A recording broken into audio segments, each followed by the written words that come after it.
Bu günlərdə Bakıda keçirilən məhkəmə və ona mənim münasibətim. Arzum 999 belə bir TikTokerin iştirakı ilə qəza və onun nəticəsində ölümlə nəticələnən bir yol hadisəsi və Bakıda keçirilən məhkəmə. Mən də bəri başdan deyim ki, həmin Arzum 999 bloger olduğuna, TikToker olduğuna kollegam və də ona bir dəstək rolikində çıxış eləmək istəyirəm. Arzum 999-un səbəbi günahı nədir? Mən sizə deyim ki, o xanımın bir günahı varsa, o da günahsızlığıdır. Niyə görə? Hamımız yol hərəkət iştirakçıyıq, hamımız maşın idarə edirik və heç kəs buna sığortalanmayıb.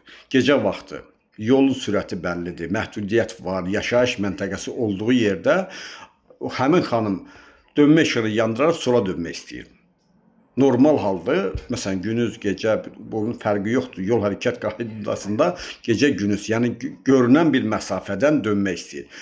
Amma həmin digər maşının, rəhmətə gedən amalın maşının yüksək sürəti bunu hadisənin qaçmağa imkan vermir. Hadisədən yayına bilmir. Həmin bir digər şahidin çıxışında belə məlum oldu ki, həmin Mercedes maşınının ABS sistemi, yəni tormuz sistemi, əyləc sistemi işləmədiyindən o görür kimsə tanıyırmış, tanışı olduğu halda o adam belə deyər ki, həmin maşının tormuz əyləc sistemi işləmədiyindən və qəza baş verir. Və burada da həmin sürücünün, yəni Mercedes markalı avtomobilin sürücüsü də, amalın özü də hadisə yerində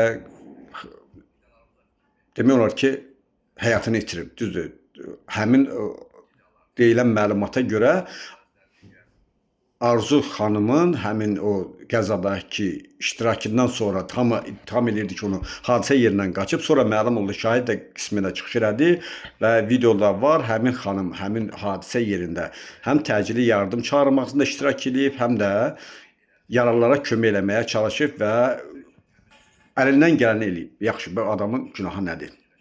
Bu adamın günahı, dediyim kimi, günahsızlığıdır. Bu adamın günahı odur ki, yol hərəkət iştirakçısıdır. Adam dönmə işığını yandırıb dönür. Başqa nə edə bilərdi oradan? Arxadan gələn yüksək sürətli maşının sürətini siz onun işığını görə bilərsiniz gecənin qaranlıq vaxtında.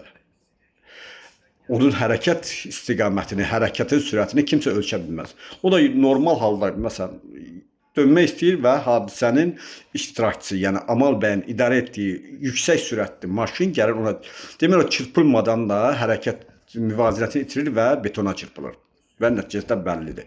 Bəli, ölüm ağır məsələdir, heç kəs istəməz övladının ya yaxınının ölümünü yol hərəkətində, amma kimisə günahlandırmaq bu özü də düzgün deyil. Danışılan belə məsələlərdən belə başa düşüldü ki, Arzu xanımın elə də günahı yoxdur.